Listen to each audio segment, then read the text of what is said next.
अस्सलाम वालेकुम dear student, मैं फैसल और आज हम आपके लिए जो लाए हैं पहली पोएम एसएससी 10वीं जमात की। उसका नाम है अ टीनेजर्स प्रेयर। मेरे साथ शहबाज सर भी इस पोएम को डील करेंगे।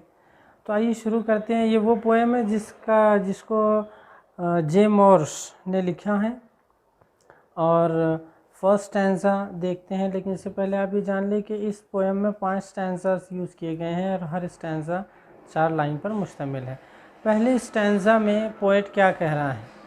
वो क्या कहता है कि each day brings new beginnings, decision I must make, I am the only one to choose the road that I will take.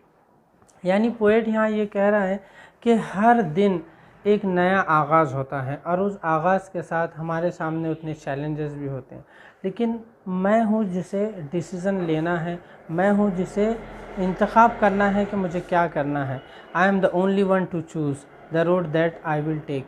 यानी मुझे जो रास्ता चुनना है उसका इख्तियार मुझे है। सो यहाँ अगर आप इस फर्स्ट स्टैंज़ा को देखें तो इसकी जो राइम स्कीम है वो आपको मिलेंगी ABCB। जैसे कि देखिए यहाँ पर इसमें अगर आप राइम स्कीम निकालना चाहते हैं तो देखिए हर लाइन का आखिरी वर्ड लीजिए। जैसे यहाँ बिगिनिंग है, ये मेक है, ये चूज़ है और ये टेक है। सो अब सबसे पहली चीज़ ये कि हम जो पहला लाइन का लास्ट वर्ड है उसको हम ए नाम दे देते हैं। अब ये ए नाम इस साउंड को है जो इंग्स बिगिनिंग्स में एंड हो रहा है। अब यही साउंड अगर आगे आएगा तो वो ए कहलाएगा। जब दूसरी लाइन में आप मेक होने से ये ए को राइम नहीं कर रहा है तो ये हो जाएगा हमारा बी। चूज़ ना ए को राइम कर रहा है यानी बिगिनिंग को, ना मेक को राइम कर रहा है तो ये कहलाएगा सी। और टेक, लेकिन टेक किसको राइम कर रहा है? तो टेक मेक को राइम कर रहा है और मेक का नाम है बी, तो ये हो गया बी। तो इस तरह से देखिए ABCB की राइम स्कीम कहलाई। ओके, नाउ दिस सेकंड स्टैंज़ा आपको शहबाज सर बताएंगे। तो सेकंड स्टैंज़ा शुरू करते हैं। सेकंड स्टैंज़ा में जे मॉर्स एक टीनेजर की हैसियत से ये बताते हैं कि I can choose to take the road of life that leads to great success और travel down the darkened road that leads to great distress. इस स्टैंज़ा में रोड जो वर्ड लिया गया है वो डिसीज़न के लिए इस्तेमाल किया गया है और शायर इसमें कह रहे हैं कि अगर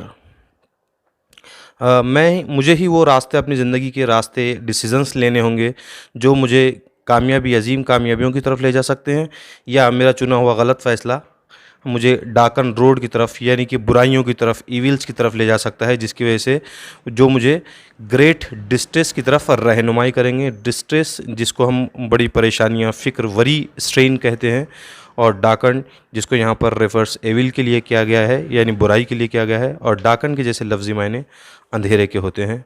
तो शायर यहाँ पर ये समझाना चाह रहा है कि मुझे फ़ैसले करने होंगे कि जो मुझे या तो रास्ते कामयाबी की तरफ ले जाएं या परेशानियों की तरफ ले जाएं।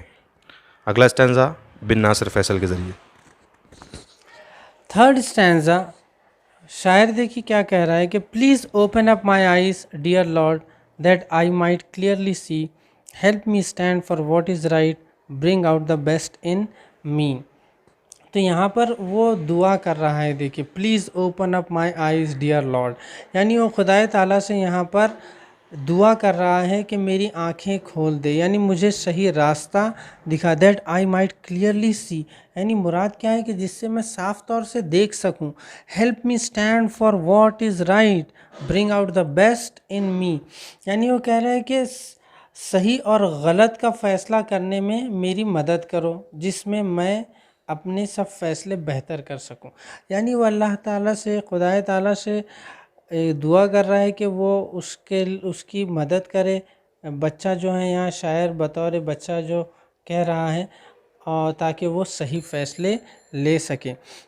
तो यहाँ पर जो देखिए एपोस्ट्रॉफी एक फ़िगर ऑफ स्पीच बनती है।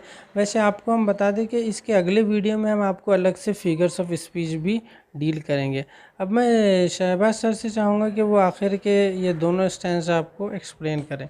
चौथे स्टैंज़ा में जे मॉर्स एक टीनेजर की हैसियत से ये कह रहे हैं, वो एक दुआ कर रहे हैं, जैसे कि ये जो हमारी पोएम का टाइटल है टीनेजर्स प्रेयर, तो टीनेज एजर की हैसियत से वो एक दुआ कर रहे हैं कि help lord to just say no when temptation comes my way, that I might keep my body clean and fit for life each day.